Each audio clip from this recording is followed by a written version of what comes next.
여러분, 안녕하세요. 오늘은 저와 함께 옛날 동화의 세계로 돌아가서 따뜻하고 편안한 밤을 즐겨보아요. 이야기 1. 진짜 효자, 가짜 효자! 어느 날 임금은 백성들이 사는 모습이 보고 싶었습니다. 그래서 신하들을 데리고 백성들이 사는 곳으로 갔죠. 임금이 온다는 소문을 듣고 사람들이 몰려들었어요. 그리고 임금이 마을에 도착하자 백성들은 엎드려 절을 했죠. 그런데 어떤 젊은이 하나가 나이 드신 어머니를 업은 채 꼿꼿이 서 있었습니다. 임금 앞에 꼿꼿이 서서 인사를 한다는 것은 법도에 어긋나는 일이었죠. 임금은 그 젊은이가 하도 수상해 불러다 말했어요.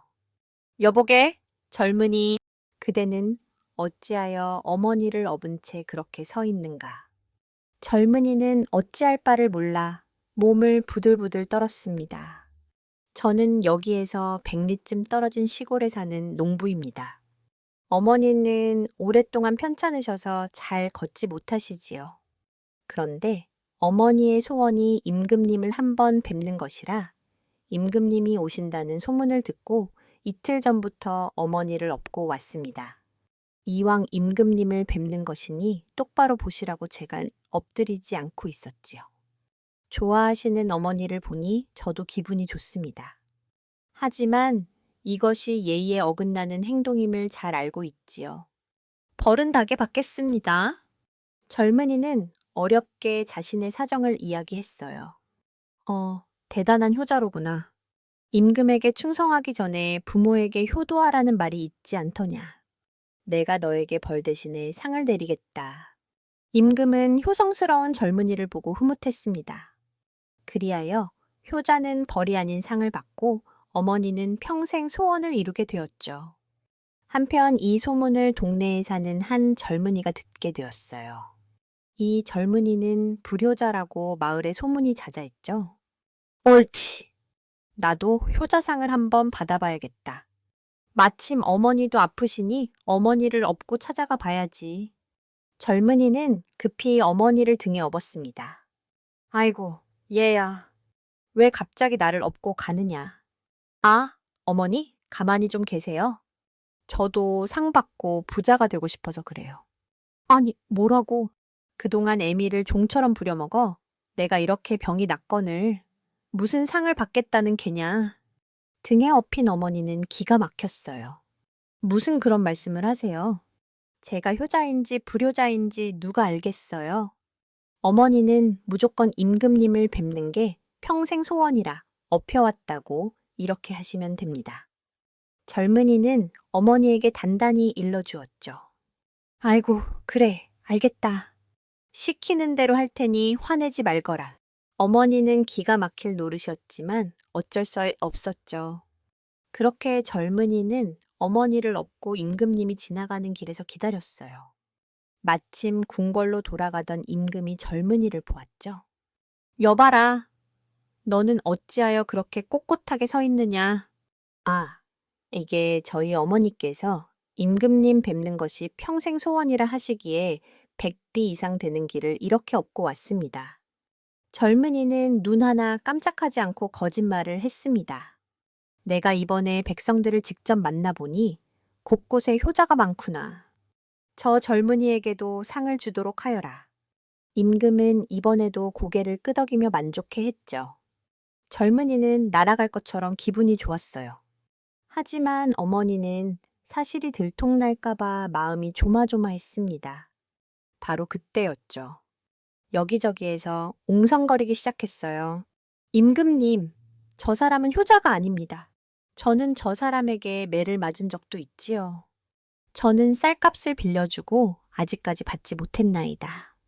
사람들은 젊은이에 대한 이야기를 늘어놓기 시작했어요. 그 말을 듣고 임금의 얼굴색이 확 변했죠. 여봐라. 그게 정말이냐? 그렇다면 지난번에 그 젊은이도 거짓말을 한 것이더냐. 임금은 저번에 만났던 효자 젊은이도 믿을 수가 없게 되었습니다. 아닙니다. 그때 그 젊은이는 정말 효자옵니다. 아이고, 맞아요. 그 젊은이는 세상 사람이 다 아는 효자이지요. 하지만 저 젊은이는 어머니께 먹을 것도 주지 않는 불효자지요. 사람들은 여기저기서 수군거렸죠. 거짓말이 들통난 가짜 효자 젊은이는 벌벌 떨었어요. 진짜 효도를 할 것을 이를 어쩌면 좋으냐. 젊은이는 어찌할 바를 몰라 고개를 푹 숙이고 있었죠. 그때 엎혀있던 어머니가 임금님 앞에 와서 엎드렸습니다. 상감마마, 제 아이가 불효자인 것을 제가 어찌 모르겠나이까. 이것이 모두 자식을 잘못 둔 제 탓입니다. 그러니 저 아이 대신 저에게 벌하여 주십시오. 어머니는 코가 땅에 닿도록 엎드려 애원을 했어요. 아닙니다, 어머니. 어머니께서 저 때문에 고생만 하셨지요. 사람들 앞에서 어머니를 창피당하시게 한 저를 벌하여 주십시오. 젊은이는 그동안의 일을 후회하며 눈물을 흘렸어요. 임금은 그 광경을 보고 눈시울이 뜨거워졌죠. 그래, 내 너에게 벌을 내리겠다. 벌은 어머니를 업고 집에 돌아가며 상금 보따리와 함께 들고 가는 것이니라. 임금의 명령을 들은 사람들은 모두 크게 웃었습니다. 가짜 효자는 눈물을 흘리며 집으로 돌아와 진짜 효자가 되었답니다. 이야기 사람의 말을 알아듣는 소. 옛날 어느 산골 마을에 한 늙은 농부가 살고 있었습니다. 그에게는 평생을 함께 밭을 갈아온 늙은 황소 한 마리가 있었습니다. 농부는 이 황소를 단순한 가축이 아닌 가족처럼 아끼고 사랑했습니다. 신기하게도 이 황소는 마치 사람의 말을 알아듣는 듯 농부의 말에 고개를 끄덕이거나 콧김을 내뿜으며 반응하곤 했습니다. 어느 해 극심한 가뭄이 들어 농부의 살림은 몹시 어려워졌습니다. 당장 먹을 양식이 떨어지자 농부는 눈물을 머금고 평생을 함께한 늙은 소를 우시장에 내다 팔기로 결심했습니다. 아침 일찍 농부는 소의 고삐를 잡고 장으로 향했습니다. 그는 소에게 미안한 마음을 감추지 못하고 길을 걸으며 중얼거렸습니다. 이놈아, 미안하다. 내가 너를 팔고 싶어서 파는 것이 아니란다. 집안 형편이 너무 어려워. 어쩔 수가 없구나. 부디 좋은 주인을 만나 배불리 먹고 편히 지내거라. 이 말을 들은 늙은 소의 눈에서 굵은 눈물방울이 뚝뚝 떨어졌습니다.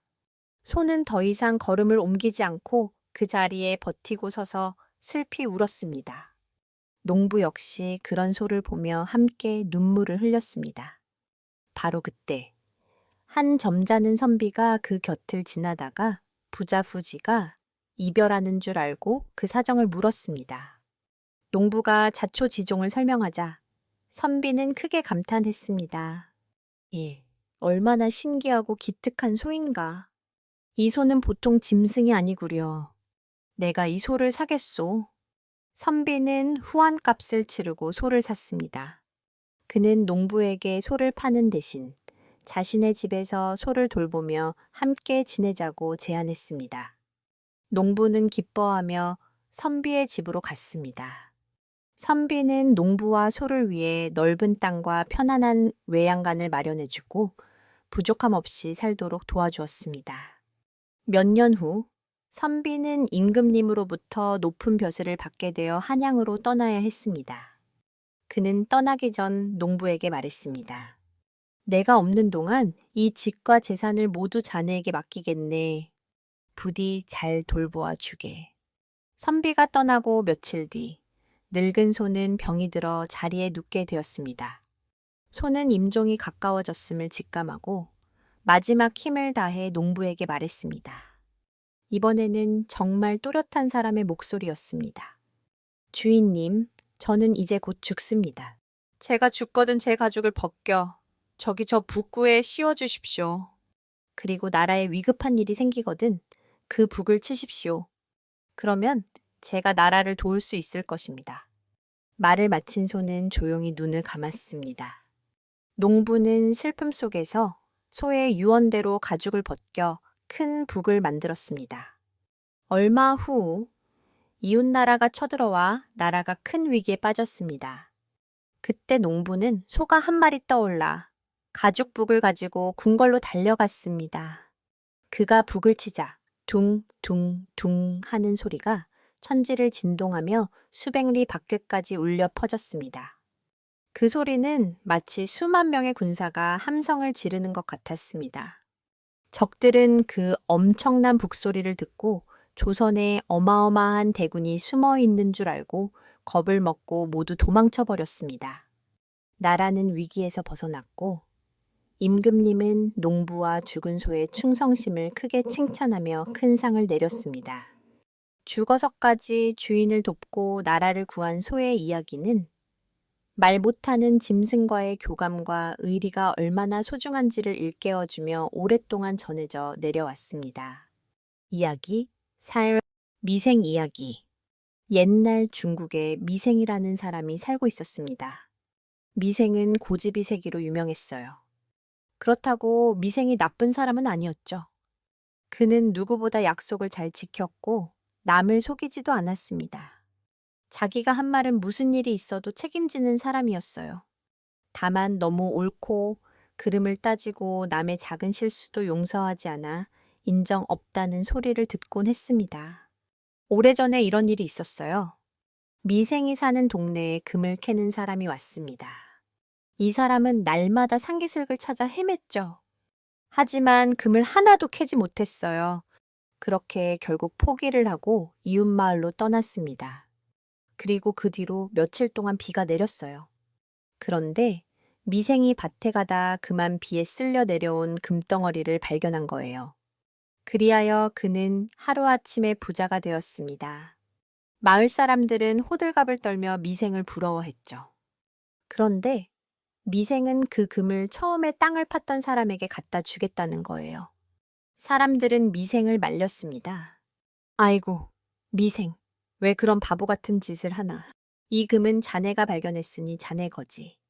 하지만 미생은 자기 뜻을 굽히지 않았죠. 한 번은 이런 일도 있었어요. 지독한 가뭄으로 마을에 흉년이 들었는데 벼슬아치들은 눈에 불을 켜고 세금을 거둬 다녔어요. 미생은 집에 있는 곡식을 몽땅 세금으로 바쳤습니다. 사람들이 놀라자 미생은 눈도 깜빡하지 않고 말했죠. 나라에 바친 곡식은 어차피 내 것이 아니겠소. 사람들은 미생의 고집에 혀를 내둘렀죠. 그러던 어느 날 미생은 마을 앞 징검다리에서 총이라는 아가씨를 만나게 되었어요. 미생은 무심코 징검다리에 올라섰다. 총이가 건너오는 것을 보고 물러났죠. 촌기도 미생 건너편으로 돌아가 미생이 먼저 건너오라고 손짓을 했습니다. 하지만 미생은 총이가 건너올 때까지 꿈쩍도 하지 않았어요. 그렇게 둘은 서로를 배려하는 마음씨, 넓은 상대에게 마음이 끌리게 되었습니다. 그날 이후 두 사람은 징검다리에서 자주 만나게 되었죠. 그런데 미생과 총이의 성격은 아주 많이 달랐어요. 미생은 고지식하게 행동하는 반면에 총이는 사정과 상황을 봐가며 지혜롭게 행동했습니다. 어느 해에 흉년이 들게 되었어요. 촌기는 너무도 가난해서 세금을 낼 수 없었습니다. 하지만 벼슬아치들은 당장 먹을 곡식을 빼앗아 가려고 했죠. 촌기는 관가에 가서 세금을 내는 대신 무슨 일이든 시켜달라고 사정을 했어요. 그날부터 총이는 관가에서 바느질을 하게 되었습니다. 그리고 훌륭한 바느질 솜씨 덕분에 일감을 많이 얻게 되었죠. 미생은 그런 슬기로운 촌기를 보고 총이를 더욱더 연모하게 되었습니다. 그러던 어느 날 두 사람이 나무의 꽃을 보고 다투게 되었어요. 미생은 매화라고 우기고 총이는 복숭아꽃이라고 우겼습니다. 그렇다면 당장 가지를 꺾어가서 사람들한테 물어보면 어떻겠소? 미생님은 뭐가 그리 바쁘십니까? 매화나무와 복숭아나무는 잎사귀가 다르게 생겼으니 잎이 돋을 때까지 보름만 기다려 보지요. 촌기의 말에 미생은 고집을 꺾고 기다려 보기로 했어요. 그렇게 보름이 지나서 나무를 살펴보니 잎사귀가 갸름하고 뾰족했습니다. 복숭아나무가 틀림이 없었어요. 총기, 당신의 말이 맞았구려. 하마태 오면 쓸데없이 가지를 꺾을 뻔했구려. 미생은 총이의 지혜로움에 머리를 숙였습니다. 그렇게 두 사람은 진검다리에서 다시 만나기로 약속하고 헤어졌어요. 그런데 총이를 만나기로 한 날, 아침부터 비가 쏟아졌죠. 그런데 미생은 조금도 망설이지 않고 집을 나섰습니다. 지금까지 한 번도 약속을 어긴 적이 없었으니까요. 하지만 총이는 나갈까 말까 고민하기 시작했어요. 그래, 약속을 잘 지키는 미생님이라고 해도 이렇게 비가 오는데 오늘은 안 나왔을 거야. 혹시 나왔더라도 조금만 기다리다가 돌아가겠지. 그런데 그 순간 번개가 번쩍하고 천둥이 쾅쾅 울렸습니다. 깜짝 놀란 총이는 얼른 문을 닫았죠. 그런데 그 시간에도 미생은 징검다리에서 총기를 기다리고 있었어요. 자기처럼 총이도 약속을 지킬 거라고 굳게 믿었죠. 시간이 갈수록 빛발은 더 굵어지고 시냇물이 불어나기 시작했습니다. 그래도 융통성 없는 미생은 자리를 뜨지 않았어요. 그래, 징검다리에서 만나기로 했으니 반드시 이 자리에 있어야 해. 그 시각, 총이는 다시 문을 열고 바깥을 보았습니다. 왠지 미생이 기다리고 있을 것만 같았어요. 하지만 총이는 고개를 저었죠. 아니야. 이렇게 비가 많이 오는데 나올 리가 없지. 촌기는 어서 비가 약해지기를 빌었습니다. 비가 약해지면 얼른 나가보리라 생각했죠. 하지만 비는 더 세차게 내렸어요. 한편 미생은 그 순간에도 징검다리에서 꼼짝도 하지 않았습니다. 물이 차오르자 물가에 나무를 부둥켜 안았어요. 점점 물은 불어나고 물살이 거세졌죠. 그럴수록 미생은 더 이를 악물고 나무를 끌어안았습니다. 하지만 거센 물살에 나무 뿌리가 뽑히기 시작했어요. 제발 나무야, 쓰러지지 말아다오. 미생이 간절히 빌었지만 나무는 쓰러지고 말았어요. 그렇게 결국 미생은 나무와 함께 떠내려갔습니다. 온종일 세차게 퍼붓던 비는 다음 날 아침이 되어서야 그쳤어요. 촌기는 헐레벌떡 강가로 달려갔죠. 그리고 징검다리에서 미생이 쓰고 있던 비옷을 발견했어요. 촌기는 그 자리에서 털썩 주저앉았습니다. 목숨까지 버리며 약속을 지킨 미생이 원망스러웠어요.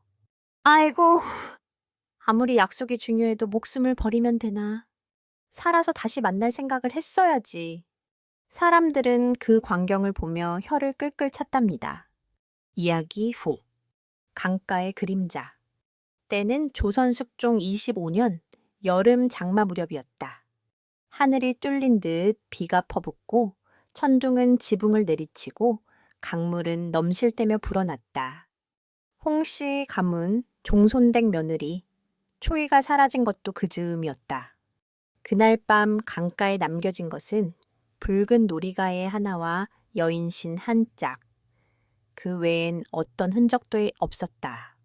사람들은 입을 모아 수군거렸다. 그 마님은 혼례 넉 달 만에 물에 빠져 죽었다고. 하지만 시신은 끝내 떠오르지 않았다. 강원도 봉산이라는 마을에 대대로 벼슬을 해온 홍씨 양반 가문이 있었다. 그 집에 외아들 세춘이 있었는데 어릴 적부터 이 집의 골칫거리였다. 20을 막 넘긴 총각이었으나 책에는 도통 흥미가 없었고 글보다는 술을 즐겼다. 서당 앞에선 하품만 하고 기생집 앞에선 하루가 멀다 하고 얼굴을 비쳤다. 그 와중에 세춘은 한양에 다녀오겠다. 큰 소리치고는 며칠 뒤 기방에서 기생 하나를 데리고 내려왔다. 이름은 향매. 말끝마다 웃음을 머금고 세춘은 매일같이 기방에 드나들며 그 옆에 드러누워 웃기 바빴다. 벌써 도련님 첩이라 불렸다. 그해 여름, 세춘의 아비인 홍대감은 병이 깊어져 자리에서 일어나지 못하였다. 진맥을 보던 의원이 고개를 저었고 박씨 부인은 새벽마다 약탕기를 손에서 놓지 않았다. 그러던 어느 날 잠시 정신을 차린 홍대감이 낮은 목소리로 단호하게 말했다. 세근이 저놈. 홍대감이 이불을 걷어내며 숨을 골랐다. 어찌 뱃속에서 나왔단 놈이 어찌 그리 속을 뒤집어 놓을 수가 있나. 박씨 부인은 묵묵히 바라보다가 조용히 입을 열었다. 대감께서 눈 뜨고 계신 동안이라면 아직은 바로잡을 수 있을 것이옵니다. 그 말을 듣자 홍대감이 몸을 번쩍 일으켰다. 기침을 삼키며 이를 갈았다. 저놈은 절대 안 될 놈이야. 하는 꼴을 보아하니 집안 말아먹고도 남을 것이다. 박씨 부인이 화들짝 놀라며 물었다. 대감, 무슨 말씀이십니까? 이 집 재산 다 순자에게 주고 갈 것이야. 그때 박씨 부인의 얼굴이 굳었다. 아니, 그게 무슨 말씀이요? 순자는 그저 첩의 자식 아닙니까? 이 집 핏줄은 세춘이 하나뿐입니다. 첩 자식이면 어떤가? 종년소생이면 또 어떻고? 사랑구실은 그 애가 하는구먼. 기생 치마폭 붙들고 허우적대는 놈한테 난 한 푼도 줄 생각이 없어. 그 말을 들은 박씨 부인은 그날 밤 한숨도 붙이지 못하였다. 이불 속에서 입술을 깨물고 차디찬 얼굴로 눈만 껌뻑였다. 다음 날 아침 다급히 하인을 불렀다. 혼처를 알아보거라. 집안 망신 더 커지기 전에 손을 써야지. 양반가의 규수로 말 잘 듣고 살림에 밝은 아이여야 한다. 그리고 박씨 부인은 크게 한숨을 내쉬며 말했다. 새춘이 놈이 저 모양이니 며느리라도 똑바로 들어와야 집이 살지. 며칠 뒤 혼처가 올라왔다. 한양 윤씨 집안의 딸 초희. 집은 기울었으나 본디 양반과 혈통이고 예절을 익혔으며 성정이 단정하였다. 드디어 혼례날. 초희는 고운 비단 저고리를 입고 하인들의 손에 이끌려 대문을 들어섰다. 세추는 전날 기방에서 퍼마신 술이 덜 깬 듯 눈꼬리가 벌겋게 익어 있었고 손엔 향매가 건넨 비단 손수건을 쥐고 있었다. 사람들은 수군거렸다. 도련님 표정 봤나? 혼례상 앞에서 죽상이라니. 기생 끼고 집에까지 들락날락 한다더니 그 첩을 버릴 리가 있나. 아이고, 새댁이 무슨 죄라고. 앉혀놓고 벌이나 주는 꼴이라니. 혼례가 끝나고 사람들이 물러간 대청에는 초이와 박씨 부인 둘만이 남았다. 잠시 정적이 흐른 뒤 박씨 부인이 고개를 돌려 초이를 바라보았다. 넌 이 집에 며느리로 들어온 것이 아니리라. 이 집을 붙들어 놓을 방패로 들인 게다. 그러니 말 함부로 놀리지 말고 눈치껏 처신하거라. 새춘이 마음 거슬리는 일 입 밖에 내는 날엔 그날로 내쳐질 줄 알아라. 초이는 고개를 낮추고 힘없는 목소리로 말했다. 그리하겠습니다, 어머님. 밤이 되고 초래방의 문이 삐걱 열렸다. 술 냄새가 먼저 들어왔고 그 뒤를 따라 비틀비틀한 발걸음이 들어섰다. 세추는 문턱에 신을 걷어차고 혼례방에 들어오더니 방 한편에 앉아있던 초희를 올려다보았다. 가소롭기는 내가 네가 좋아서 혼인한 줄 아느냐. 어머님이 들여놓으라 해서 받아준 거지. 내가 너한테 마음 줄 일은 눈꽃만큼도 없다. 내 앞에선 그냥 그림자처럼 기어다니거라. 보이지도 들리지도 말고 알겠느냐. 초이는 등을 돌린 채 앉아 있었다. 그리고는 조용히 한숨을 내쉰 뒤 천천히 눈을 감았다. 이후로도 초이는 불평 한마디 없이 하루하루를 견뎌냈다. 새벽이면 마당을 쓸고 부엌에 불을 지폈다. 허나 박씨 부인은 매사에 흠을 잡았다. 방바닥 한편에 먼지 하나에도 잔소리를 퍼부었지만 초이는 고개 한번 들지 않았다. 한여 옥자는 등을 돌리며 쌀을 씻는 초이를 힐끔 바라보다 고개를 절레절레 저으며 낮게 중얼거렸다. 애구참, 남편 복도 없는데 시집살이까지 저리고 되니 참말로 팔자 한번 기구하구먼. 며칠 뒤 해질 영 무렵 홍시댁 안방은 은은한 약자의 냄새가 감돌고 있었다. 박씨 부인은 조용히 찻잔을 밀어두고 초이를 불렀다. 문을 열고 들어온 초이는 말없이 무릎을 꿇었다.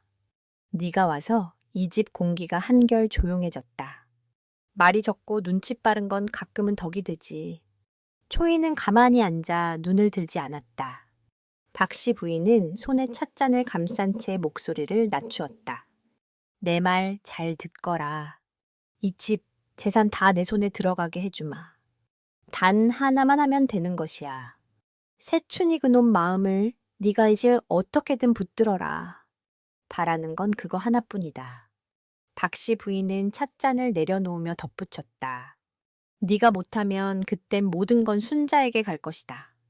첩 자식한테 재산을 물려주겠다니 그게 말이 될 소리냐? 그러니 무슨 일이 있어도 네가 세춘이 마음을 붙들어야 한다. 초이가 혼례를 올린 지 넉 달이 되던 날 밤, 기방 춘하루의 등불은 희미하였고 방 안은 술 냄새와 분 냄새가 겹겹이 번져 있었다. 향매는 술 기운에 얼굴이 발그레 올라 세춘의 어깨에 나른히 기대어 앉아 있었다. 그러니 이제 어쩔 셈이시옵니까? 도련님, 그 계집이랑 저리 한 지붕 밑에 살다가 또 이리 숨어 오실 겁니까? 세추는 웃음 반, 비웃음 반을 섞어 잔을 기울였다. 웃기는 게 뭔 줄 아냐. 그 계집은 겁이란 게 없어. 어찌나 담이 큰지 내가 무슨 말을 해도 나른하질 않더군. 향매가 술잔을 기울이며 눈웃음을 슬쩍 흘렸다. 그 A씨가 정말 밉사와 그러시는 겁니까? 혹시 겁이 나시는 건지요? 세추는 잠시 말이 없다가 술잔을 탁 내려놓으며 중얼거렸다. 그년만 없어지면 되지 않겠냐. 향매의 손끝이 살짝 떨렸다. 그 말이 진심이시옵니까? 아버지 수명도 얼마 안 남았고 그 계집만 사라지면 집 문서건 뭐건 몽땅 내 손으로 돌아오게 돼 있지. 향매는 피식 웃으며 잔을 채웠다. 그리 되면 이 몸과 함께 도망치시렵니까? 진심으로 다 놓고 가실 수 있겠사옵니까? 세추는 잔을 비운 뒤 천천히 향매의 손등을 덮으며 말했다. 그건 걱정 말거라. 어차피 이 집안에 미련 따위 없다. 돈만 챙겨서 후를 떠나면 그만이지. 다음 날 아침이었다. 평소 같았으면 마당 쓰는 소리가 들렸을 시간. 박씨 부인은 입꼬리를 삐죽 내밀며 문을 열었다. 아직도 안 일어나고 무슨 잠을 그리 늘어지게 자는 개냐. 방문을 활짝 열어젖히는 순간 안에는 아무도 없었다. 박씨 부인은 급히 하녀 옥자를 불러 세웠다. 며느리 본 적이 있느냐. 옥자가 머뭇대다 입을 열었다. 그러고 보니 어제 저녁 작은 마님께서 혼자 나가시는 걸 보인 뒤로는 그 뒤론 다시 못 뵈었사옵니다. 곁에 있던 순자도 놀란 눈빛으로 고개를 저었다. 방에 안 계신 걸 보니 잠깐 바람 쐬러 나가신 거겠지요. 하지만 그날이 지나도록 초이는 끝내 모습을 드러내지 않았다. 다음 날 아침 부엌에서 연기가 오르기 시작할 무렵 하인 하나가 숨을 몰아쉬며 마당으로 달려왔다. 마님, 큰일 났사옵니다. 작은 마님이 신으시던 신 한 짝하고 놀이개가 강 입구 바위 옆에 나란히 놓여 있었다. 박씨 부인의 눈썹이 실처럼 모아졌다. 뭐라? 아니 그게 지금 무슨 소리냐? 하인들의 발소리를 따라 박씨 부인과 순자, 한여들까지 모두 강가로 달려갔다. 바위 옆 갯벌에 반쯤 묻힌 붉은 놀이가에 하나. 그 곁에는 여인신 한 짝이 젖은 채 덩그러니 놓여 있었다. 박씨 부인은 숨을 삼키듯 멈추더니 무릎을 꿇듯 주저앉았다. 그리고 휘둥그레진 눈으로 물가를 바라보며 중얼거렸다. 이게 대체 어찌 된 일이냐? 그때 하녀 옥자가 한 걸음 물러서며 조심스레 입을 열었다. 저 작은 마님께서요. 요 며칠 강가에 자주 다니시길래 그날도 그냥 바람 쐬러 나가시는 줄만 알았사옵니다. 헌데 엊그제 밤엔 장대비가 갑자기 쏟아졌사온데다 그리 급히 나가시곤 그 뒤론 아무도 못 뵈었사옵니다. 혹시 발을 헛디디신 게 아닌지 그게 아니고서야. 그날부터 마을엔 이상한 소문이 돌기 시작했다. 도련님이 기생을 끼고 돌더니만 며느리가 혼례 넉 달 만에 물에 빠져 죽었대. 시어머니가 그리 구박했다잖아. 강물에 몸 던졌다고 하더라. 마음고생이 얼마나 심했으면 신이 놓여 있었으면 말 다 했지 뭐. 시간이 지나도 시신은 끝내 떠오르지 않았다. 그렇게 초희의 죽음도 잊혀져 갈 즈음 몇 달 뒤 어느 밤이었다. 기방 춘화루의 등불은 유난히 낮고 붉었다. 방 안은 향매 혼자였다. 거울 앞에 앉아 눈썹을 매만지던 향매는 붓을 내려놓고 괜히 한숨을 쉬었다. 이 시각이 되도록 도련님은 또 어디서 뭘 하는 거야? 투덜거리며 일어선 향매는 방문을 닫으려다 문득 마당에 서 있는 여인 하나를 보았다. 초록 치마 저고리, 젖은 머리카락. 그 모습은 분명 초희였다. 향매는 숨을 들이신 채 꼼짝도 하지 못했다. 누구야? 그러나 그 여인은 아무 말도 하지 않았다. 그저 고개를 든 채 향매를 똑바로 바라보고 있었다. 그 순간 문이 바람에 덜컥 닫혔다. 놀라 다시 고개를 들었을 땐 그 자리는 텅 비어 있었다. 향매가 눈을 비비며 고개를 내저었다. 아니야. 잘못 본 거야. 그녀는 죽었잖아. 늦은 저녁, 세추는 술에 취해 비틀거리며 마을 어귀를 걷고 있었다. 어깨는 젖었고 손엔 아직도 술병이 들려 있었다. 채, 다들 나만 탓하지. 계집 하나 죽은 걸 두고 이놈을 죄인 취급이나 하고들 있으니 비틀비틀 강둑 쪽으로 발을 옮겼다. 비가 갠 뒤라 강갠 물 한 개가 옅게 피어올랐고 돌길 사이로는 찬바람만 쓱쓱 스쳐갔다. 그때였다. 강가 너머 한 여인이 신을 벗은 채 맨발로 물가에 서 있었다. 젖은 머리칼, 초록 치마 저고리, 그리고 안개 너머로 흐릿한 얼굴. 세추는 그대로 멈춰 섰다. 초희. 그 여인은 고개도 돌리지 않았다. 그저 물가를 바라본 채 가만히 서 있었다. 세춘이 떨리는 손으로 한 발 다가서는 순간 바람이 확 거칠게 몰아쳤다. 그는 눈을 찡그리며 고개를 다시 들었다. 허나 그곳엔 아무도 없었다. 멍하니 그 자리를 바라보던 세추는 다리에 힘이 풀린 듯 바닥에 털썩 주저앉았다. 손에 들고 있던 술병이 미끄러지듯 빠져나갔다. 도자기 술병이 바위 위에 떨어지며 산산이 부서졌다. 세추는 그 자리에 얼어붙은 채 말 한마디 없이 숨만 삼켰다. 내가 지금 헛것을 본 거겠지. 한참을 숨쉬지 못하고 앉아있다가 그는 문득 중얼거렸다. 진짜로 죽은 게 맞긴 한 게냐. 얼마 뒤 홍대감은 세상을 떠났다. 3일장이 끝나기도 전 관청에 봉인되어 있던 유문이 열렸다. 그 안엔 분명히 이렇게 적혀 있었다. 이 집의 살림과 토지, 노비 장부 일체, 서녀 순자에게 맡긴다. 세춘에겐 줄 것이 없다. 홍대감은 숨을 거두기 전 그 유서를 남긴 채 눈을 감았다. 며칠 뒤 안차의 마루 끝, 박씨 부인이 무릎을 꿇고 앉아 있었다. 그 맞은편 순자는 문서 꾸러미를 두 손에 쥔 채 한참 말이 없던 순자가 조용히 입을 열었다. 어릴 적부터 첩다리라 하시며 온갖 구박은 다 하셨지요. 찬밥 한 덩이 쥐고 뒷마당으로 쫓겨났던 날, 소첩은 아직도 기억하고 있습니다. 박씨, 부인의 입술이 덜덜 떨렸다. 순자야, 그땐 사정이 그러했으니 순자는 가볍게 고개를 저었다. 이제는 제 집입니다. 마님, 긴 말 마시고 어서 짐을 거두시지요. 옆 마을에 초가 한 칸 마련해 두었사옵니다. 그러니 이젠 이 집엔 발길조차 마시지요. 그리하심은 서로 체면은 지킬 수 있을 테지요. 하인 둘이 짐을 내오자 순자는 말도 없이 등을 돌렸다. 세춘이 헐레벌떡 달려나왔다. 이게 무슨 짓이냐. 아버님 유언이 어찌됐든 내가 이 집 자식이거늘. 순자의 입가에 비웃음이 스쳤다. 그러게 자식 노릇을 했어야지.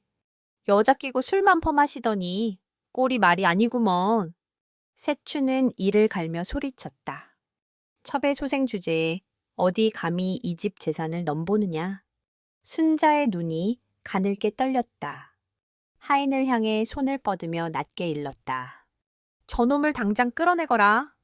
앞으로 이 집 문턱엔 얼씬도 못하게 하여라. 하인들이 다가서자 세추는 버둥거리며 물러났다. 놔라. 이놈들, 내가 누군 줄 알고. 이 몸이 이 집 종손이다. 그러나 순자는 등을 돌린 채 더는 말을 하지 않았다. 그 길로 세추는 춘화루로 내달렸다. 안쪽에서는 향매가 짐을 싸고 있었다. 문을 열며 다급히 외쳤다. 향매야! 너만은 내 곁에 있어 줄 거지. 우린 함께라 하지 않았느냐. 향매는 조용히 보퉁이를 안고는 돌아보았다. 입꼬리에 비웃음이 걸려 있었다. 이야기 5. 금강산 백도라지. 옛날 금강산 옥류동 골짜기에 도씨 노인이 살고 있었습니다. 도씨 노인은 예쁘고 효성이 지극한 외동딸 도라지와 함께 살고 있었어요. 아이고, 예쁜 우리 딸 고생시키지 않으려면 내가 열심히 일해야 하는데. 아버지, 무슨 말씀을 그렇게 하세요? 노인과 딸은 새벽부터 저녁까지 일해서 조금씩 돈을 모았어요. 하지만 가난한 살림은 쉽게 넉넉해지지 않았습니다. 그런데 노인과 도라지에게는 걱정이 하나 있었죠.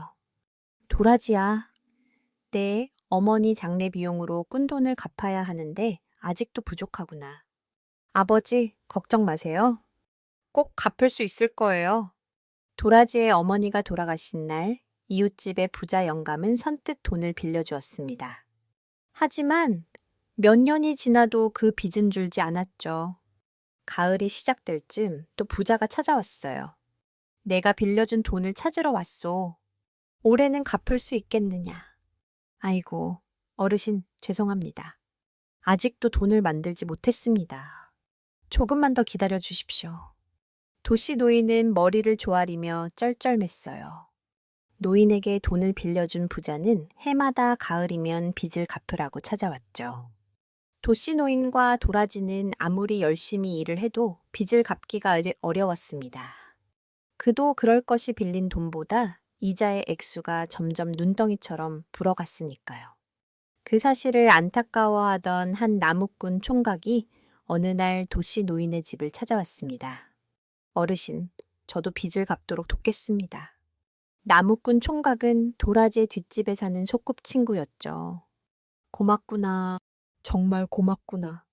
나무꾼 총각도 자기 일처럼 한 푼, 두 푼 열심히 돈을 모으기 시작했어요. 그런데 그 사실을 안부자는 도씨 노인이 돈을 갚게 될까봐 걱정이 되었습니다. 그래서 부자는 도씨 노인을 불러 말했죠. 여보게, 자네가 진 빚은 도라지, 어머니의 3년상이 되는 날까지 갚도록 하게.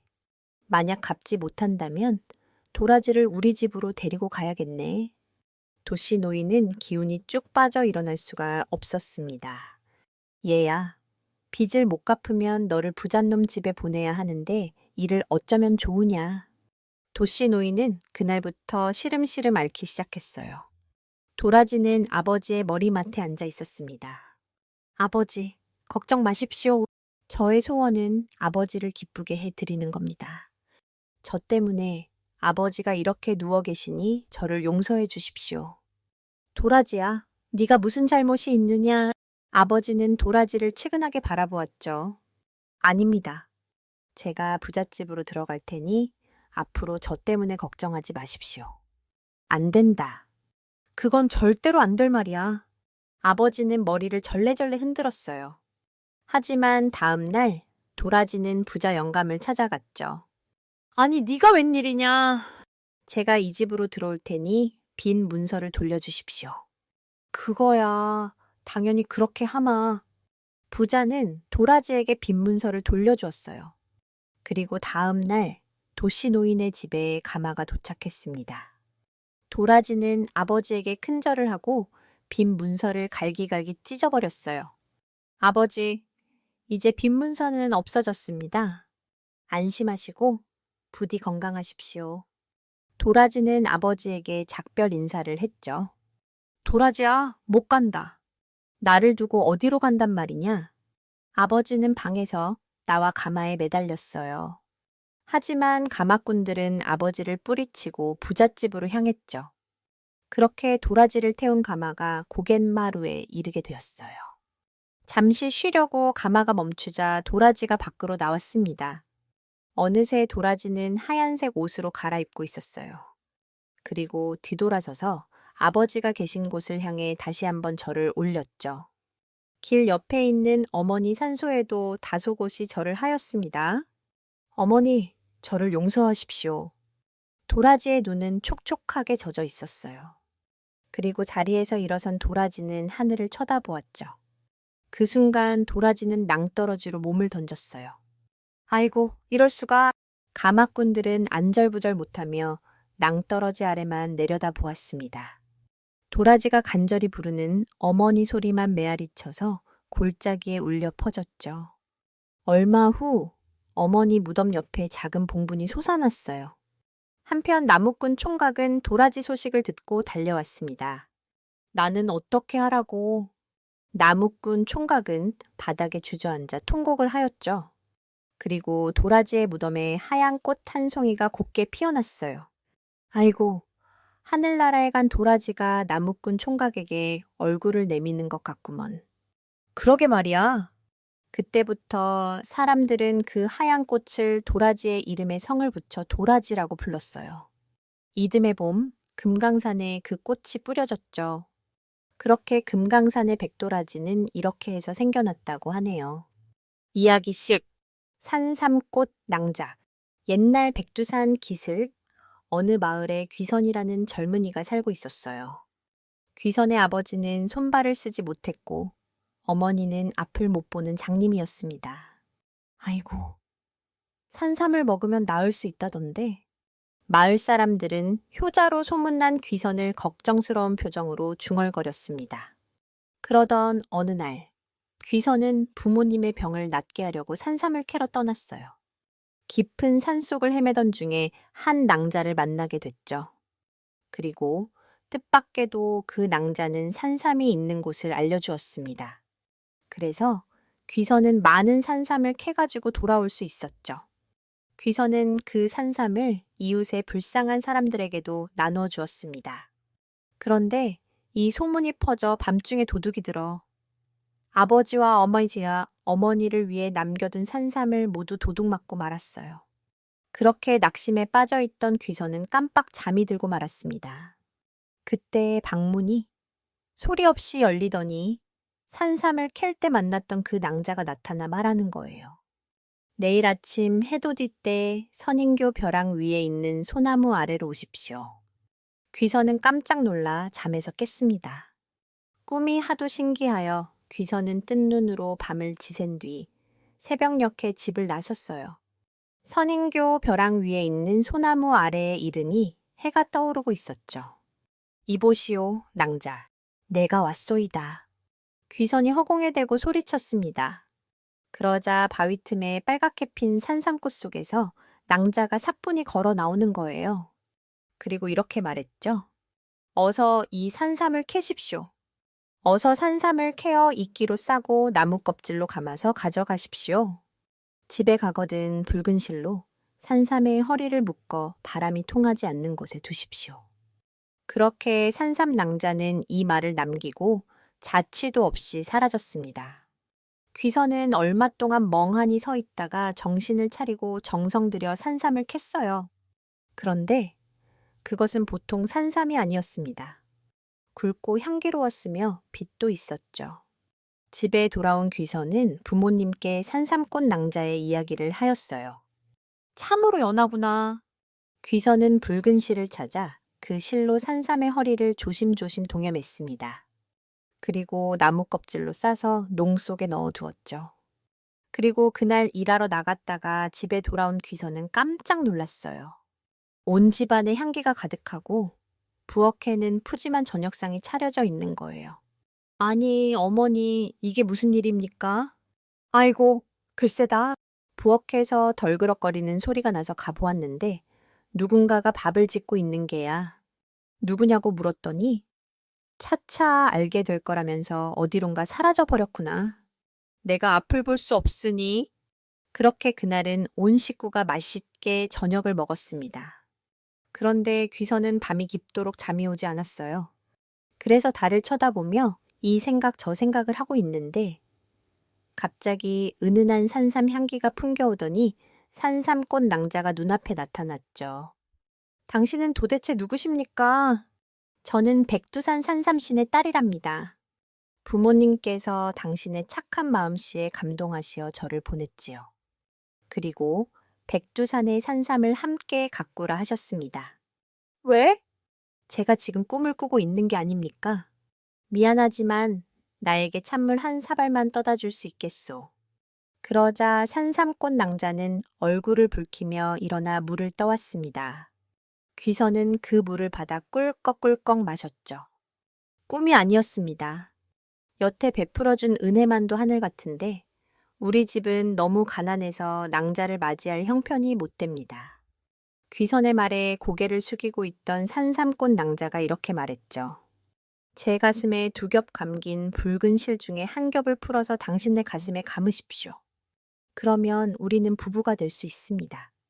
귀선은 떨리는 손으로 산삼꽃 낭자가 시키는 대로 하였어요. 그리고 그 길로 둘은 부부가 될 수 있었죠. 그날부터 산삼꽃 낭자는 약 샘물을 길어다 어머니의 눈을 닦아드렸습니다. 그리고 귀선은 아내가 시키는 대로 산에 가서 약초를 캐다가 아버지께 다려드렸어요. 이렇게 정성을 들이기 석 달 만에 어머니는 눈을 뜨고 아버지는 손발을 자유로이 움직일 수 있게 되었습니다. 그 후 귀선 부부는 감사한 마음으로 산을 오르내리며 산삼씨를 따다가 백두산 곳곳에 뿌렸어요.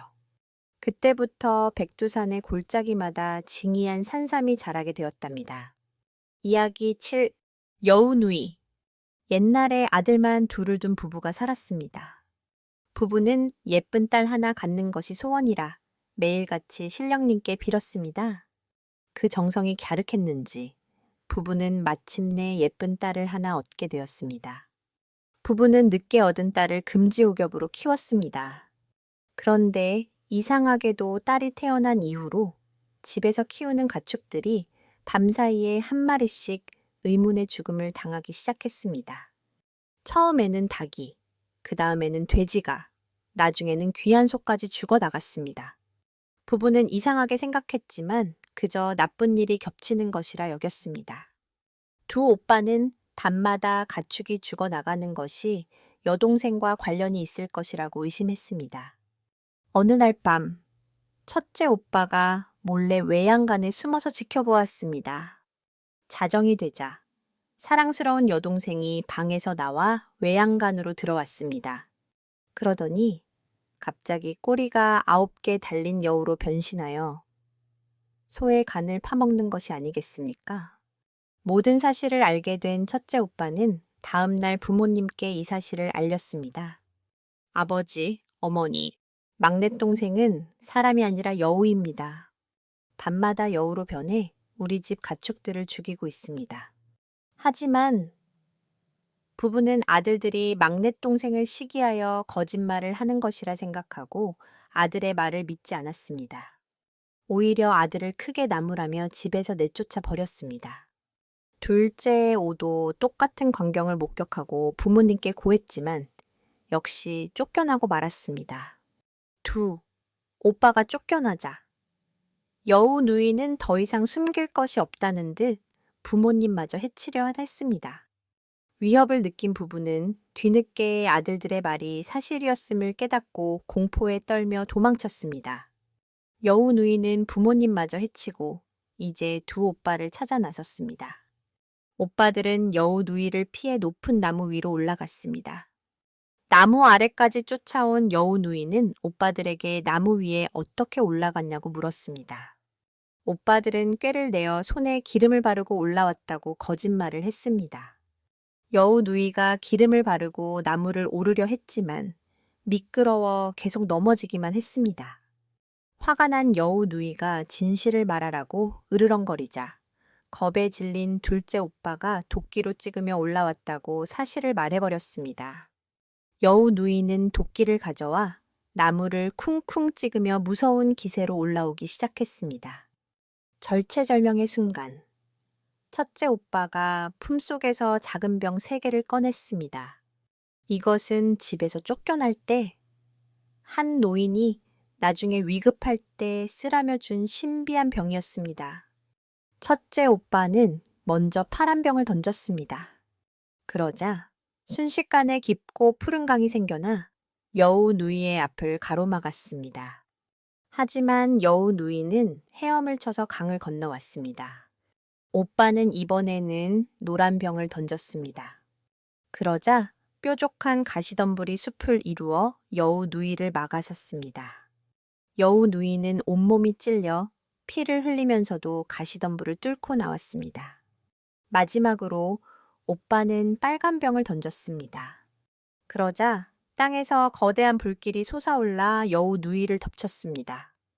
여우 누이는 뜨거운 불길 속에서 고통스럽게 비명을 지르며 타 죽고 말았습니다. 두 오빠는 무사히 살아남았지만 가족을 모두 잃은 슬픔에 눈물을 흘렸다고 합니다. 이야기 8. 세 명의 사위. 옛날에 한 장인 이 세 명의 사위를 데리고 살았습니다. 어느 날 장인은 사위들의 됨됨이를 시험해보고 싶었습니다. 그는 꾀병을 앓으며 자리에 누워 곧 죽을 것처럼 연기했습니다. 그리고는 사위들을 불러 말했습니다. 얘들아, 내가 이제 곧 세상을 뜰 것 같구나. 마지막으로 너희의 효심을 보고 싶으니 세상에서 가장 맛있는 것을 구해다 다오. 첫째 사위는 욕심이 많고 생각이 짧았습니다. 그는 가장 맛있는 거니란 당연히 비싸고 귀한 것이라고 생각했습니다. 그는 시장으로 달려가 아주 비싼 돈을 주고 산의 진미를 가득 사왔습니다. 둘째 사위는 눈치가 빨랐습니다. 그는 장인어른이 평소에 떡을 좋아했다는 것을 기억해냈습니다. 그는 솜씨 좋은 떡집으로 가서 가장 맛있고 예쁜 떡을 한 상 가득 맞춰 왔습니다. 하지만 막내 사위는 생각이 깊었습니다. 그는 장인어른이 정말로 음식을 드시고 싶어 하는 것이 아닐 것이라고 생각했습니다. 그는 잠시 고민하더니 부엌으로 들어가 따뜻한 물에 수건을 적셔 장인어른께 가져갔습니다. 막내 사위는 말했습니다. 장인어른, 편찮으신데 음식이 넘어가시겠습니까? 제가 먼저 따뜻한 물수건으로 얼굴과 손발을 닦아드려 몸을 상쾌하게 해드리겠습니다. 막내 사위는 정성껏 장인어른의 몸을 닦아주었습니다. 그의 따뜻한 손길과 진심 어린 마음에 꾀병을 앓던 장인어른은 큰 감동을 받았습니다. 그는 자리에서 벌떡 일어나 사위들을 보며 말했습니다. 너희의 마음을 이제 잘 알겠다. 첫째는 물질로 효도하려 했고, 둘째는 기억에 의존해 효도하려 했구나. 하지만 막내야말로 나의 마음을 진정으로 헤아릴 줄 아는 진정한 효자다. 세상에서 가장 맛있는 것은 음식이 아니라 바로 자식의 따뜻한 마음과 정성이니라. 장인은 막내 사위를 크게 칭찬하며 그에게 가장 많은 재산을 물려주었다고 합니다. 진정한 효도가 무엇인지 생각하게 하는 이야기입니다. 이야기 9. 젊어지는 샘물과 아기가 된 할머니. 옛날 어느 산골 마을에 금실 좋은 노부부가 살고 있었습니다. 그들은 비록 늙었지만 서로를 아끼며 행복하게 지냈습니다. 어느 날 할아버지가 산에 나무를 하러 갔다가 길을 잃었습니다. 목이 말라 물을 찾아 헤매던 할아버지는 우연히 맑은 물이 솟아나는 작은 샘을 발견했습니다. 할아버지는 허겁지겁 샘물을 떠서 마셨습니다. 그러자 정말 신기한 일이 벌어졌습니다. 머리가 백발이었던 그의 머리카락이 검게 변하고 쭈글쭈글했던 피부는 팽팽하게 펴졌으며 굽었던 허리는 꼿꼿하게 펴졌습니다. 그는 순식간에 기운 넘치는 젊은 청년의 모습으로 변했습니다. 젊어진 할아버지는 신이 나서 집으로 달려왔습니다. 할머니는 처음에는 웬 낯선 젊은이가 집에 들어오나 싶어 경계했지만 자초지종을 듣고는 깜짝 놀라며 부러워했습니다. 영감, 나도 그 샘물을 마시고 싶소. 나도 당신처럼 젊어져서 다시 한번 신혼처럼 살아봅시다. 할아버지는 할머니에게 샘물의 위치를 자세히 알려주며 신신당부했습니다. 좋소. 하지만 명심하시오. 그 샘물은 아주 영험하니 절대 욕심을 부려 많이 마시면 안 돼요. 딱 한 모금만 마셔야 하오. 할머니는 알겠다며 고개를 끄덕이고는 서둘러 산으로 올라갔습니다. 그녀는 설레는 마음으로 샘물을 찾았습니다. 샘물을 발견한 할머니는 기쁨에 넘쳐 할아버지의 경고를 잊어버리고 말았습니다. 한 모금만 마셔서야 얼마나 젊어지겠어. 이왕 마시는 거 흠뻑 마셔서 처녀 시절로 돌아가야지. 할머니는 샘물을 한 모금, 두 모금, 너무나 시원하고 달콤해서 바가지째로 벌컥벌컥 마셔버렸습니다. 한편 집에서 기다리던 할아버지는 아무리 기다려도 할머니가 돌아오지 않자 걱정이 되기 시작했습니다. 해가 저물도록 할머니가 오지 않자 그는 불안한 마음에 할머니를 찾아 다시 산으로 올라갔습니다. 샘물에 도착한 할아버지는 놀라운 광경을 목격했습니다. 샘물 옆에는 할머니는 온데간데 없고 할머니가 입고 갔던 옷에 쌓인 갓난아기 한 명이 응가해하고 울고 있었습니다. 할아버지는 그 아기가 바로 자신의 아내라는 것을 직감했습니다. 할머니가 욕심을 부려 샘물을 너무 많이 마신 탓에 젊어지다 못해 아예 갓난아기가 되어버린 것입니다. 할아버지는 아기가 된 할머니를 품에 안고 한숨을 푹 쉬었습니다. 에휴, 내 이럴 줄 알았지. 내 그렇게 욕심부리지 말라고 일렀거늘. 비록 할머니는 아기가 되었지만 할아버지는 젊어진 몸으로 다시 한번 아버지가 되어 아내가 된 아기를 정성껏 키웠다고 합니다. 과한 욕심이 어떤 결과를 낳는지 보여주는 재미있는 이야기입니다. 이야기 10. 뱀아들. 옛날에 한 부잣집에 오랫동안 아이가 없었습니다. 부부는 온갖 정성을 다해 신령님께 빌었고 마침내 부인이 아이를 낳았습니다. 하지만 태어난 아이는 사람이 아니라 커다란 뱀이었습니다. 부부는 크게 실망하고 두려워했지만 차마 자식을 버릴 수는 없어 뱀 아들을 광에 가두고 몰래 키웠습니다.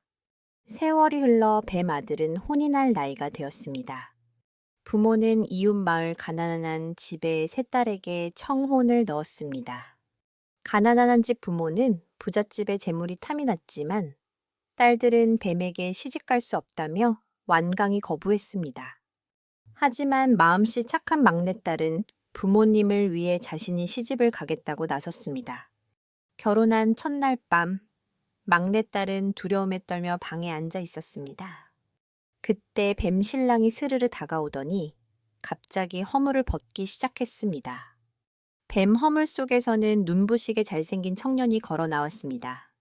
사실 그는 하늘나라의 선관시행관이었는데 죄를 지어 뱀의 모습으로 벌을 받고 있었던 것입니다.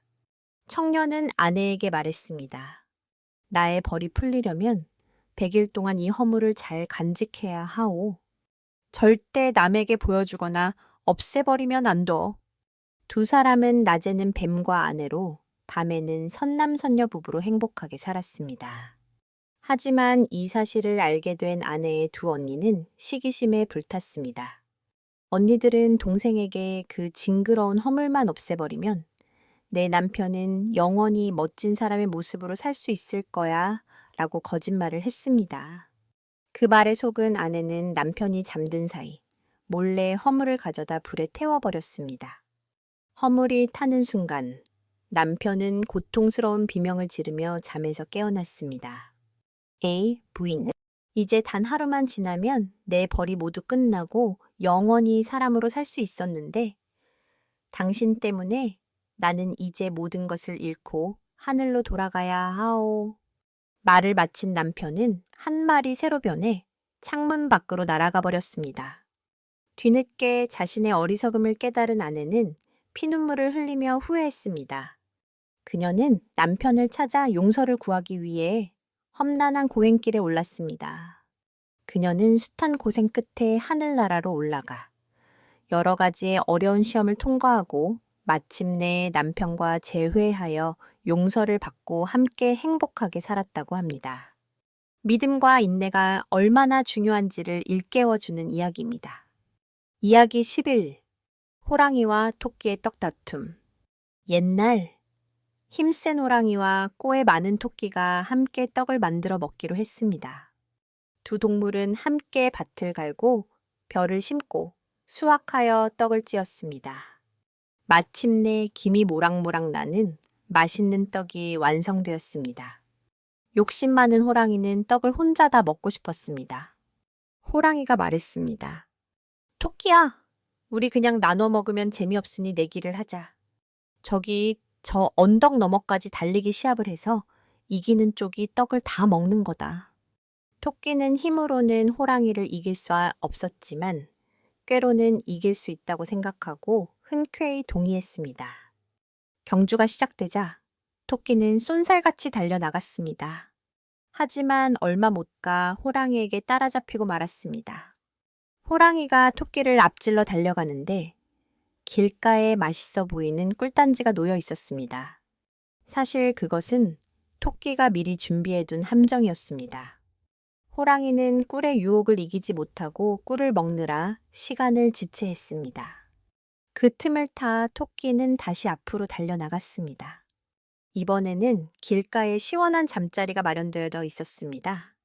한참을 달려 지쳤던 호랑이는 토끼는 아직 멀었으니 잠깐 쉬어가도 되겠지 생각하고 잠자리에 누워 잠이 들고 말았습니다. 이 역시 토끼의 계략이었습니다. 토끼가 결승점에 거의 다다랐을 때 잠에서 깬 호랑이가 무서운 속도로 쫓아왔습니다. 위기를 느낀 토끼는 마지막 꾀를 냈습니다. 그는 길가에 있던 똥 무더기를 주워들고 마치 맛있는 경단인 척 먹는 신용을 했습니다. 아, 맛있다. 세상에서 이렇게 맛있는 떡은 처음이야. 그 모습을 본 호랑이는 저 떡이 내가 만든 떡보다 더 맛있나 하는 생각에 걸음을 멈추고 토끼에게 그 떡을 달라고 했습니다.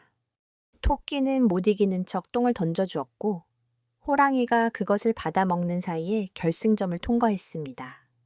결국 꽤 많은 토끼가 어리석고 욕심 많은 호랑이를 이기고 맛있는 떡을 모두 차지하게 되었습니다. 이야기 실기 오성과 한음의 지혜. 조선시대에 오성과 한음이라는 두 친구가 살았습니다. 그들은 어릴 때부터 둘도 없는 친구였으며 장난기가 많았지만 지혜롭기로도 유명했습니다. 어느 날 오성네 집 감나무 가지가 담을 넘어 한음네 집으로 뻗어 있었습니다. 가을이 되어 그 가지에 탐스러운 감이 열렸는데 한음네 집 하인들이 그 감을 따 먹었습니다. 이 사실을 안오성네 집 하인들이 달려와 우리 집 감을 왜 훔쳐먹느냐 며 싸움이 붙었습니다. 어른들까지 나서서 나무에 뿌리가 있는 쪽이 주인이다. 열매가 열린 쪽이 주인이다라며 다투기 시작했습니다. 이 광경을 본 오성이 꾀를 냈습니다. 오성은 한음의 방문에 작은 구멍을 뚫고 그 구멍으로 자신의 주먹을 쑥 들이밀었습니다. 그리고는 안에 있던 한음에게 소리쳤습니다. 여보게, 이 주먹이 누구의 주먹인가? 한음은 방 안에서 대답했습니다. 그 주먹은 자네 주먹일세. 오성은 다시 소리쳤습니다. 아닐세. 이 주먹은 지금 자네 방 안에 있으니 바로 자네 주먹이 아닌가. 한음은 오성의 의도를 알아차리고 웃으며 밖으로 나왔습니다. 그는 오성의 손을 잡고 어른들에게 말했습니다. 여러분, 오성의 말이 맞습니다. 비록 감나무의 뿌리는 저 집에 있지만 가지가 저희 집으로 넘어와 열매를 맺었으니 이 가지와 열매를 즐기는 것은 저희의 권리입니다. 하지만 그 즐거움을 이웃과 함께 나누는 것이 더 큰 지혜가 아니겠습니까? 두 소년의 지혜로운 말에 어른들은 부끄러움을 느끼고 화해했습니다. 그 후 두 집은 감이 열릴 때마다 함께 나누어 먹으며 더욱 사이좋게 지냈다고 합니다. 작은 다툼을 지혜롭게 해결하는 슬기를 보여주는 이야기입니다. 이야기 13. 하늘이 내린 형벌. 옛날 어느 마을에 부모의 재산을 똑같이 물려받은 두 형제가 살았습니다. 형은 그 재산을 바탕으로 더욱 부지런히 일하여 큰 부자가 되었지만 아우는 게으름을 피우고 노름을 좋아하여 얼마 못 가 전 재산을 탕진하고 거지가 되었습니다. 어느 추운 겨울날 아우는 형의 집을 찾아가 음식을 구걸했습니다. 하지만 형수는 아우를 문전박대하며 내쫓았습니다. 당신 같은 게으름뱅이에게 줄 밥은 한 톨도 없소. 서러움에 떨며 길을 가던 아우는 자신과 똑같이 남루한 차림의 한 노인을 만났습니다. 아우는 자신의 마지막 남은 밥 한 덩이를 노인에게 나누어 주었습니다. 사실 그 노인은 하늘에서 내려온 신령이었습니다. 신령은 아우의 착한 마음씨에 감동하여 그에게 작은 박씨 3개를 주며 말했습니다. 이 박씨를 심으면 좋은 일이 있을 것이다. 아우는 박씨를 심었고 곧 커다란 박이 3개 열렸습니다. 첫 번째 박을 타니 금은 보화가 쏟아져 나왔고 2번째 박에서는 쌀과 비단이, 3번째 박에서는 하인들이 나와 으리으리한 기와집을 지어주었습니다. 아우는 하루아침에 큰 부자가 되었습니다. 이 소문을 들은 형은 아우를 시기하여 자신도 그 노인을 찾아 나섰습니다. 그는 일부러 남루한 옷을 입고 노인을 만나 불쌍한 척 연기했습니다. 노인은 이번에는 형에게도 박씨 3개를 주었습니다. 형은 횡재했다며 집으로 돌아와 박씨를 심었습니다. 커다란 박이 열리자 형은 더 큰 부자가 될 생각에 부풀어 박을 탔습니다. 하지만 첫 번째 박에서는 도깨비들이 튀어나와 형을 마구 때렸고 2번째 박에서는 똥물이 쏟아져 나와 집안을 더럽혔습니다. 마지막 3번째 박에서는 불길이 솟아나와 형의 모든 재산을 태워버리고 말았습니다. 결국 형은 알거지가 되었고 뒤늦게 자신의 잘못을 뉘우쳤습니다. 마음씨 착한 아우는 그런 형을 용서하고 자신의 집으로 데려와 함께 살았다고 합니다. 진정한 부부는 재물이 아니라 마음에 있다는 것을 일깨워주는 이야기입니다. 이야기 14. 슬픈 철쭉나무. 경상도 하동 땅에는 금오산이 우뚝 솟아 있습니다. 그리고 5월이 되면 금오산 능선을 따라 붉게 물든 철쭉이 장관을 이루죠. 그런데 금오산의 철쭉이 유난히 붉은 빛을 띠는 데에는 그럴 만한 사연이 있습니다. 그럼 지금부터 금오산에 얽힌 별님과 달님의 비극적인 사랑 이야기를 들어볼까요? 금오산에는 바위들이 많은데 산허리에 있는 커다란 바위에는 구멍이 나 있었어요. 그리고 구멍 속에 있는 네모 반듯한 동굴이 바로 별굴달굴이었습니다. 옛날 이 동굴에는 별님과 달님 부부가 행복하게 살고 있었죠. 별님은 키가 크고 잘생긴 젊은이였습니다.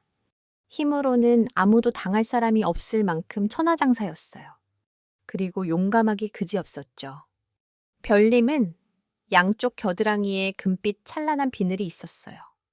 그리고 별님의 놀랄만한 힘과 용맹은 이 비늘에서 샘솟고 있었죠. 한편 달님은 하늘 아래 둘도 없는 빼어난 미인이었습니다. 얼굴은 물론 목소리도 곱고 마음결이 비단 같았습니다. 그렇게 별님과 달님은 서로 사랑하는 애틋한 부부였죠.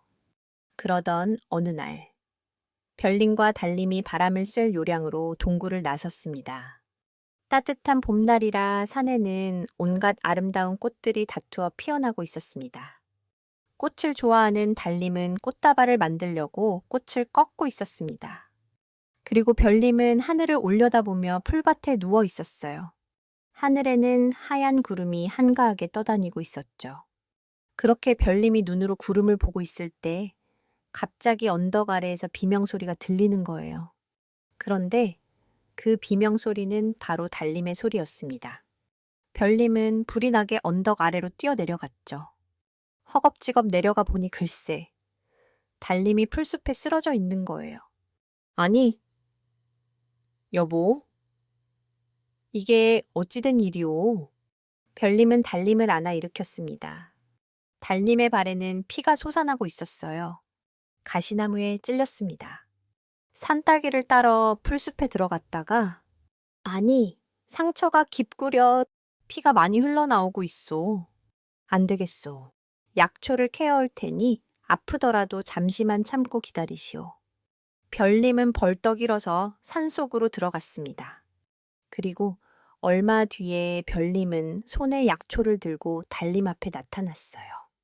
그리고 서둘러 약초를 돌로 찧어 그 즙을 상처에 발라주었습니다. 그러자 피가 그치고 상처가 아무는 것이에요. 아니, 이 약초가 무슨 약초입니까? 달님이 신기한 듯 물었습니다. 동삼꽃이요. 어린아이 모양으로 생긴 산삼의 꽃이지. 어떤 사람들은 이 꽃을 신령님 꽃이라고 부른다오. 그만큼 약효가 좋기 때문이라오. 여보, 고맙습니다. 당신이 귀한 약초를 구해주셔서 제 상처가 이렇게 나았어요. 앞으로는 조심하시구려. 산속에는 가시나무뿐만 아니라 무서운 짐승들도 많으니 어서 해가 지기 전에 돌아갑시다. 그렇게 별님과 달님은 다정히 손을 잡고 서둘러 동굴로 향했습니다.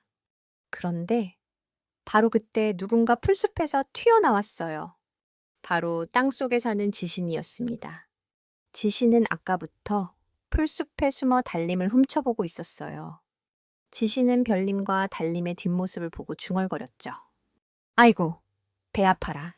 잘나지도 않은 남자가 이 세상에서 가장 아름다운 여자와 같이 살다니. 지신은 오래전부터 달님을 짝사랑하고 있었습니다. 언젠가 우연히 달님을 본 뒤로는 아무도 눈치채지 못하게 달님 주위를 맴돌고 있었죠.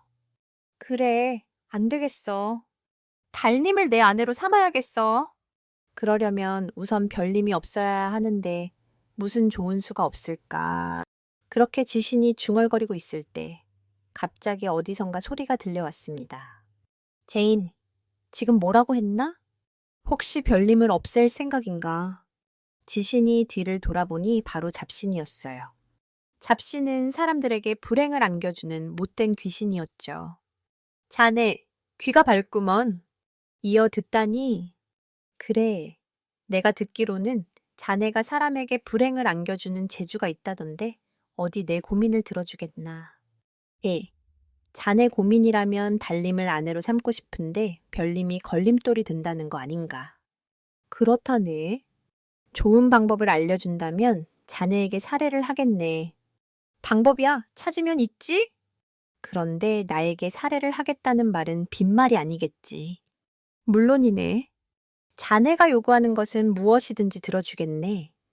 돈을 달라면 돈을 주고 땅을 달라면 땅을 주겠네. 그럼 내게 하동 땅을 주겠나? 하동 땅은 지신이 아끼는 땅이었어요. 잡신은 이 땅을 오래전부터 탐내고 있었습니다. 하지만 지신이 말했어요. 주다마다 당장 하동 땅을 내줄 테니 빨리 방법을 말해 보게나. 알겠네, 알겠어. 잡신은 헛기침을 한 번 하더니 말을 이었습니다. 별님에게는 양쪽 겨드랑이에 금빛 비늘이 있거든. 그 비늘에서 힘이 솟아나고 있지. 그러니까 비늘만 없애면 별님은 기운이 빠져 죽고 말걸세. 어라. 그런데 그 비늘은 어떻게 없애나? 자네 힘으로는 도저히 비늘을 뗄 수 없을걸. 비늘을 떼기도 전에 별님에게 당할 게 뻔하거든. 대신 천일 동안 다음과 같은 주문을 외우게나. 비늘아 떨어져라. 비늘아 떨어져라. 그러면 별님의 양쪽 겨드랑이에 있는 비늘이 떨어질 걸세. 그날부터 지신은 땅속에 들어앉아 주문을 외우기 시작했어요. 비늘아 떨어져라. 비늘아 떨어져라. 그렇게 100일이 지나고 500일이 지났습니다. 어느새 1000일이 가까워지자 주문의 효과가 나타나기 시작했죠. 별님은 사냥을 하기 위해 활을 어깨에 메고 산속을 헤매고 있었어요. 저만치의 솟은 바위 등의 사냥의 모습을 드러냈습니다. 별님은 활을 들었죠. 그리고 화살 하나를 메워 활을 당기려고 했죠. 그런데 이게 웬일일까요? 화살을 당길 힘이 없는 거예요. 아니, 오늘 내가 왜 이러지? 온몸에 힘이 빠져 기운을 쓸 수가 없구나. 그날 별님은 사냥을 포기하고 집으로 돌아왔습니다. 그리고 날이 갈수록 기력이 점점 떨어져 갔어요. 급기야 걸을 기운도 없어 외출을 할 수도 없었죠. 하루 종일 동굴 속에서 누워 지내야만 했습니다. 이제는 혼자서 옷을 갈아입을 힘도 없었어요. 그래서 달님이 옷을 갈아입혀줘야 했습니다. 그러던 어느 날 달님이 별님의 옷을 벗기려 하다 놀라서 소리쳤어요. 여보, 비늘이 떨어져요. 비늘이 떨어지고 있습니다. 아닌 게 아니라 별님의 양쪽 겨드랑이에 붙어 있던 금빛 찬란한 비늘들은 낙엽처럼 떨어지고 없었죠. 이럴 수가. 이렇게 내가 죽게 되는 건가? 별님은 말없이 눈물을 흘렸습니다. 바로 그쯤에 지신이 땅속에서 나왔죠. 드디어 천일 기도를 마친 것이었어요. 지금쯤 비늘이 모두 떨어졌겠지. 슬슬 동굴을 찾아가 볼까. 지신은 펄쩍 제주를 넘어 구렁이로 변했어요. 몸 빛깔이 황적색인 커다란 구렁이였습니다. 싸워 이기는 데는 구렁이가 제격이지. 굵은 몸통으로 칭칭 감으면 더 이상은 힘을 못 쓸 게야. 그렇게 구렁이가 된 지신은 산길을 기어 올라갔습니다. 그런데 동굴이 있는 바위에 거의 다가왔을 때였어요. 갑자기 어디선가 어흥 하고 크게 울부짖는 소리가 나더니 바윗돌 만한 것이 구렁이를 덮치는 거예요. 바로 그것은 호랑이였습니다. 그렇게 구렁이와 호랑이는 엉켜 싸우기 시작했어요. 알고 보니 이 호랑이는 남해 금산에 있는 산신령이 보낸 호랑이였어요. 구렁이로 변한 지신을 물리치고 별님과 달님을 구하거라. 산신령은 호랑이 한 쌍에게 이런 명령을 내린 거였습니다. 그리고 수호랑이가 암호랑이보다 먼저 출발하여 빨리 도착할 수 있었죠. 그런데 늦게 출발한 암호랑이는 하동 땅에 들어설 수가 없었어요. 별안간 땅이 갈라지더니 커다란 강이 생겼기 때문이었습니다. 이것은 하동 땅을 차지한 잡신의 짓이었죠. 구렁이가 된 지신과 수호랑이가 싸우는 것을 보고 암호랑이가 들어오지 못하도록 일부러 강물을 막아버린 것이었어요. 그렇게 구렁이와 수호랑이의 싸움은 좀처럼 끝이 나지 않았습니다.